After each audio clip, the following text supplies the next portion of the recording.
No vasto e implacável deserto do Sudão, onde o sol é um tirano implacável e o horizonte se funde com o céu num mar de areia dourada, a vida é uma luta diária pela sobrevivência. É uma terra marcada por décadas de guerra civil, fome e sofrimento, um lugar onde a esperança é uma mercadoria rara e a morte é uma companheira constante. É neste cenário de desolação e conflito que a história de dois pastores, Malaque e Ezra, se desenrola, um testemunho não de armas ou exércitos, mas do poder oculto de uma promessa divina. Malaque e Ezra não eram soldados, nem ativistas políticos. Eram homens de Deus, pastores do povo Dinka, uma tribo que havia sofrido mais do que a maioria nas mãos de sucessivos regimes opressivos. Seu ministério não era realizado em igrejas de tijolos, mas sob a sombra de árvores acácias esparsas, em campos de refugiados superlotados e em aldeias remotas, onde a fome e o medo eram os únicos deuses que muitos conheciam. Malaque, o mais velho, era um homem cuja aparência era um mapa de sua nação. Seu rosto, sulcado por rugas profundas, contava a história de perdas e resiliência. Ele era o guardião da memória de seu povo, o que lembrava às gerações mais jovens a fidelidade de Deus em tempos passados. Sua fé não era explosiva, mas profunda e silenciosa, como um poço no deserto, sempre fornecendo água viva. Ezra, mais jovem, era o fogo que complementava a água de Malaque. Sua paixão pelo Evangelho era inesgotável. Ele era o comunicador, o que podia traduzir as verdades eternas em histórias e canções que ressoavam com o coração de seu povo sofredor. Juntos, eles eram o coração espiritual de seu povo, uma luz fraca, mas constante, na escuridão avassaladora. A região onde eles ministravam estava sob o controle de um regime militar brutal, que usava a fome e a violência como armas de guerra. O exército governamental, conhecido por sua crueldade, realizava operações de limpeza em áreas suspeitas de abrigar rebeldes. Essas operações eram, na verdade, ataques sistemáticos a aldeias civis, queimando plantações, roubando gado e matando indiscriminadamente. A vida para o povo Dinka era uma fuga constante, um ciclo de deslocamento e perda. Malaque e Ezra estavam na lista de observação do regime. Eles não eram vistos como pastores, mas como líderes comunitários, agitadores que poderiam inspirar resistência. Sua influência espiritual era considerada uma ameaça tão grande quanto a de qualquer rebelde armado. Eles viviam como nômades em sua própria terra, sempre se movendo, nunca ficando no mesmo lugar por muito tempo. Seu ministério realizado na sombra, sempre olhando por cima do ombro. A tempestade que se aproximava não era uma tempestade de areia, mas uma tempestade de aço e fogo. O regime lançou uma grande ofensiva na região onde eles estavam. Uma operação destinada a esmagar a resistência de uma vez por todas. Exércitos foram enviados, não para lutar contra outros soldados, mas para submeter a população civil. A notícia da ofensiva se espalhou como um fogo na palha seca, trazendo pânico e terror. Malaque e Ezra, sabendo que eram alvos principais, se esconderam com um pequeno grupo de famílias em uma área remota do deserto, um lugar de rochas e ravinas que eles conheciam desde a infância. A captura deles era inevitável. O exército, com seus recursos e conhecimento local, era uma força implacável. Eles foram caçados como animais, sua liberdade de movimento se tornando cada vez menor, até que finalmente foram encurralados em um cânion estreito. A captura foi rápida e brutal. Não houve luta, nem chance de fuga. Eles foram cercados por soldados armados até os dentes, seus rostos duros e sem emoção. Foram algemados, jogados na parte de trás de um caminhão militar e levados para um destino desconhecido. A jornada foi um pesadelo. Eles foram amontoados com dezenas de outros homens de sua aldeia, todos acusados de serem simpatizantes dos rebeldes. O caminhão os levou para um acampamento militar remoto, um lugar de dor e morte, conhecido entre os prisioneiros como o fim do mundo. Lá, eles foram jogados em uma cela de prisão subterrânea, escura, úmida e superlotada. O ar era pesado com o cheiro de sujeira, doença e desespero. O tratamento dos prisioneiros não era para extrair informações, mas para quebrar o espírito humano. Eles eram submetidos a espancamentos diários, a humilhações e a uma fome sistemática. A cada dia, alguns de seus companheiros de cela eram levados e nunca mais voltavam. A esperança, que já era frágil, começou a morrer. Malaque e Esra, no meio daquele inferno, se agarravam um ao outro e à sua fé. Eles oravam, não por livramento, mas por força para suportar. Eles encorajavam os outros prisioneiros, cantando salmos e contando as histórias da fé de seus antepassados.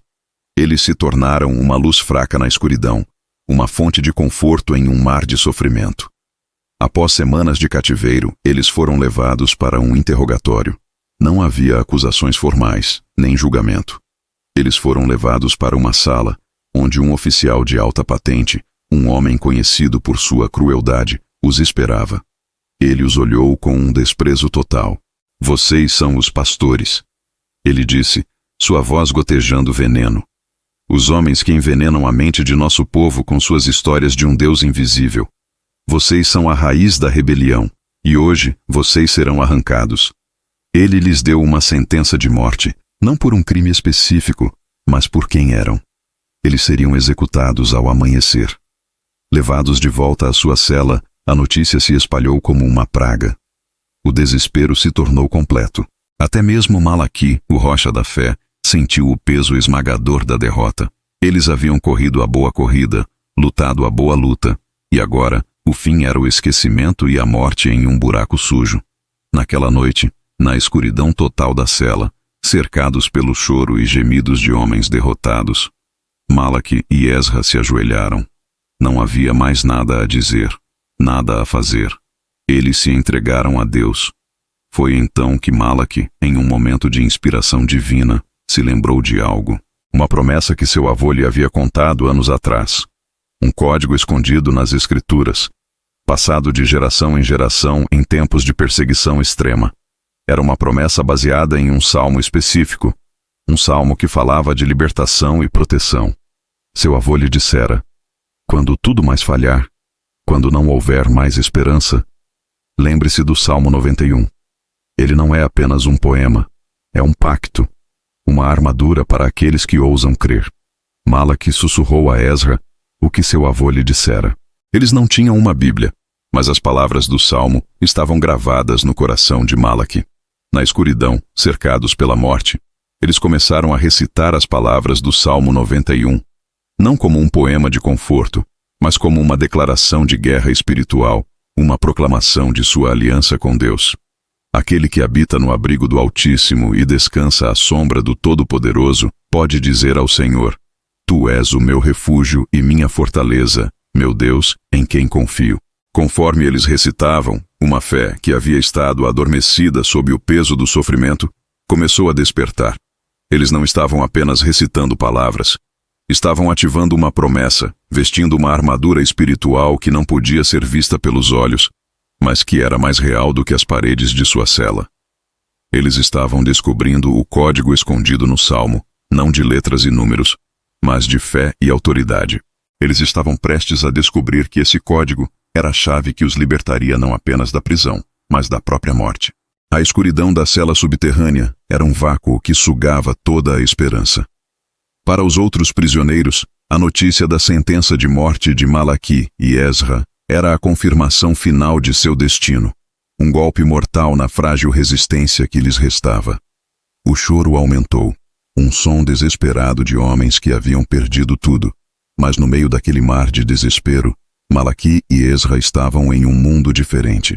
Enquanto recitavam as palavras do Salmo 91, a escuridão ao redor deles parecia recuar. Não fisicamente, mas espiritualmente.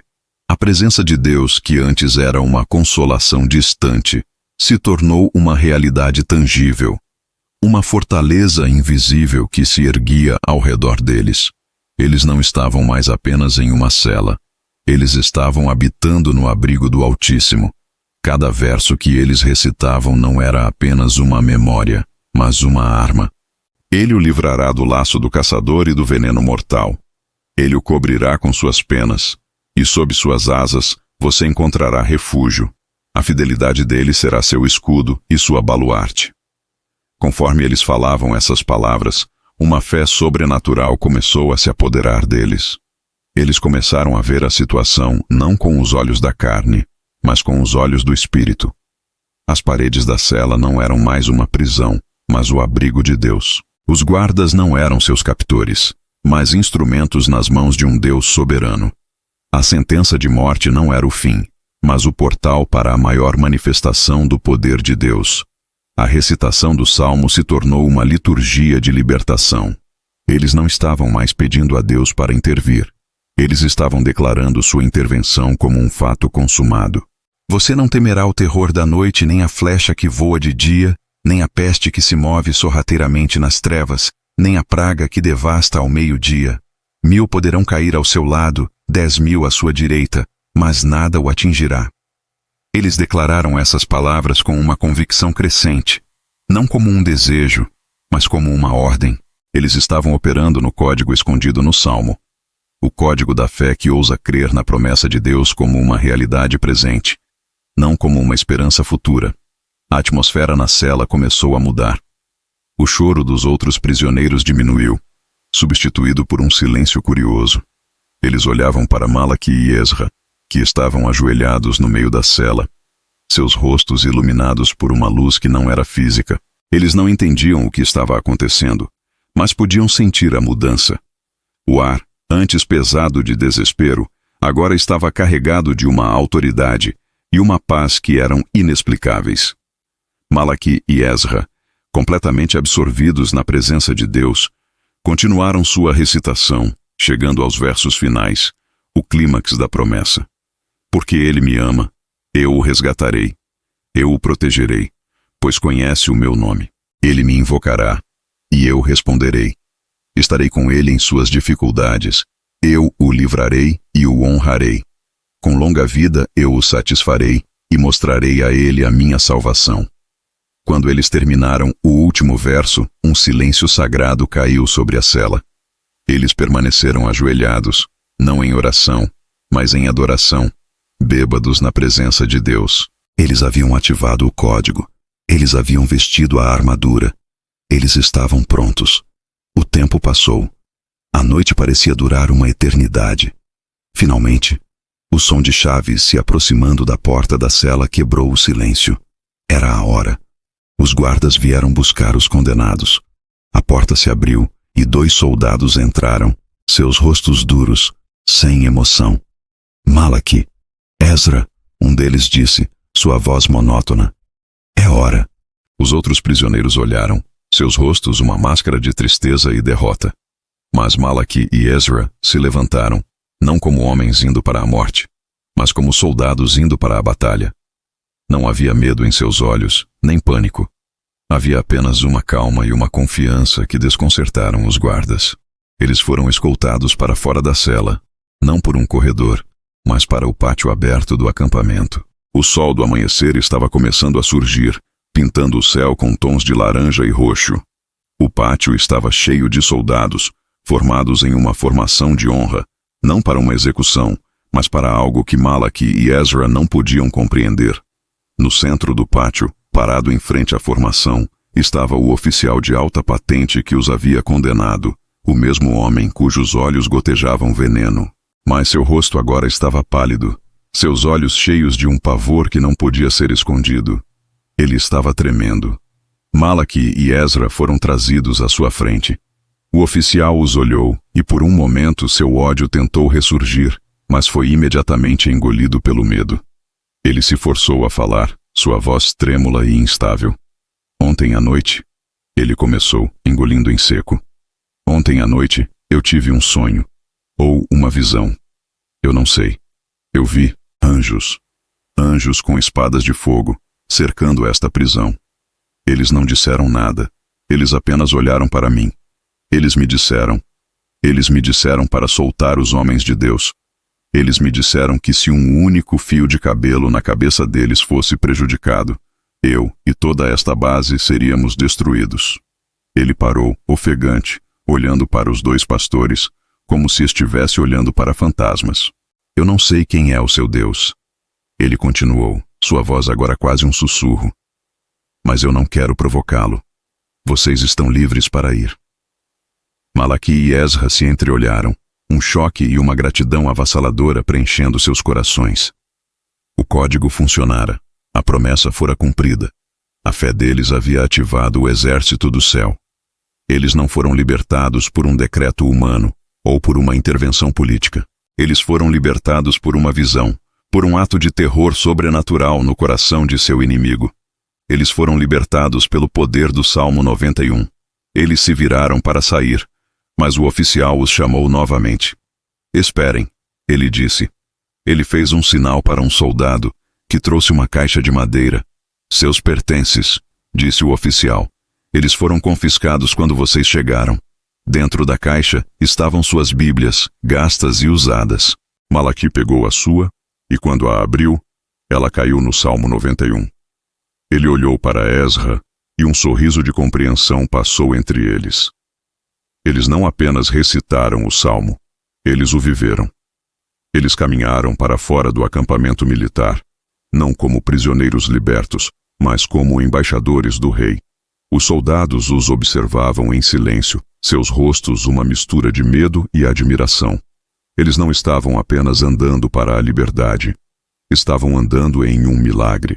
Eles haviam sido condenados à morte, mas o código escondido no Salmo, ativado pela fé, os libertou não apenas da prisão, mas da própria morte, provando mais uma vez que a palavra de Deus é viva e poderosa, e que aqueles que habitam em seu abrigo estão verdadeiramente seguros sob a sombra de suas asas. Eles foram libertados para viver e contar a história, para mostrar ao seu povo sofredor que há um refúgio, uma fortaleza, um Deus que livra do laço do caçador e do veneno mortal. Eles haviam encontrado o código, e o código os libertou. A caminhada de Malaque e Esra para fora do acampamento militar foi uma jornada através de um novo mundo. O sol da manhã, que antes prometia apenas o calor de um último dia, agora era o símbolo de um novo começo. A areia do deserto sob seus pés não era mais o solo de uma terra exilada, mas o chão sagrado de um milagre. Eles não caminhavam com a pressa de homens fugindo, mas com a calma de homens que haviam sido entregues por uma mão invisível e poderosa. A cada passo, a realidade de sua libertação se aprofundava, não como um sonho que se desvanecia, mas como uma verdade que se solidificava. O impacto de sua libertação foi sentido primeiro em sua própria alma. Eles haviam enfrentado o vale da sombra da morte e haviam emergido não apenas ilesos, mas transfigurados. A experiência os marcou com uma autoridade espiritual que não podia ser ensinada ou aprendida, apenas recebida. Eles haviam experimentado a palavra de Deus não como um texto, mas como uma armadura, não como uma promessa, mas como uma realidade viva. O Salmo 91 não era mais apenas um salmo, era sua história, seu testemunho, sua teologia. Ao retornarem ao seu povo, eles não voltaram como vítimas que escaparam por sorte. Eles voltaram como apóstolos da providência divina. A notícia de sua libertação milagrosa se espalhou como um relâmpago no deserto, muito mais rápido do que eles poderiam caminhar. Quando chegaram à primeira aldeia, foram recebidos não com lágrimas de luto, mas com gritos de júbilo. O povo que já estava de luto, preparando-se para o pior, agora os via como homens ressuscitados. A história que contaram, sobre o código escondido no Salmo e a visão do oficial, não foi recebida com ceticismo, mas com uma fé avassaladora. Para um povo que havia sofrido tanto, a prova de um Deus que intervém de forma tão espetacular era a água que sua alma sedenta ansiava. O testemunho de Malaque e Esra se tornou o fundamento de um avivamento que varreu a região. O Salmo 91, que antes era um salmo de conforto para os aflitos, tornou-se um salmo de guerra e vitória. Ele foi recitado em casas, nos campos de refugiados. Ele foi cantado como uma canção de desafio contra o opressor. As pessoas não o recitavam mais como um poema, mas como uma declaração de seus direitos, de sua aliança com o Deus Todo-Poderoso. A fé do povo Dinka, que havia sido temperada pelo fogo do sofrimento, foi agora forjada no fogo do milagre. Eles aprenderam que a fé não é passiva, mas ativa. Eles aprenderam que a palavra de Deus, quando falada com fé, tem o poder de mudar circunstâncias, de mover exércitos e de libertar cativos. O impacto também foi sentido no acampamento militar. O oficial que os condenou nunca mais foi o mesmo. Ele foi atormentado pela visão, incapaz de dormir, consumido por um medo que o transformou. Ele se aposentou do exército, um homem quebrado, mas com um medo reverente do Deus de Malaquí e Esra. A história de sua visão se espalhou entre os soldados, plantando uma semente de dúvida e temor em seus corações. O regime, que dependia do terror para controlar, viu sua arma mais poderosa se tornar ineficaz. Como você pode aterrorizar um povo que acredita que anjos com espadas de fogo os protegem? A oposição começou a fraquejar, não por falta de poder militar, mas por falta de poder espiritual. Malaquí e Esra, compreendendo a mudança no cenário espiritual, sentiram o peso de uma nova responsabilidade. Eles não buscaram se tornar líderes militares ou políticos. Seu foco permaneceu no espiritual. Eles começaram a ensinar ao povo não apenas a ler a Bíblia, mas a vivê-la, a ativá-la com a fé. Eles ensinaram sobre o código, não como uma fórmula mágica, mas como um relacionamento de confiança absoluta em Deus e em suas promessas. Eles discipularam uma nova geração de líderes, homens e mulheres, que não temiam declarar a palavra de Deus em face da adversidade, sabendo que não estavam falando apenas palavras, mas liberando poder. O avivamento, que começou com a libertação de 2 pastores, se transformou em um movimento de resistência espiritual pacífica. As aldeias não se armaram, mas se ajoelharam. O povo não lutou contra os soldados com espadas, mas com orações e declarações da palavra. Eles aprenderam a habitar no abrigo do Altíssimo, e ao fazer isso, eles se tornaram inatingíveis. Anos se passaram. A guerra civil finalmente terminou. Uma paz precária se instalou sobre a terra.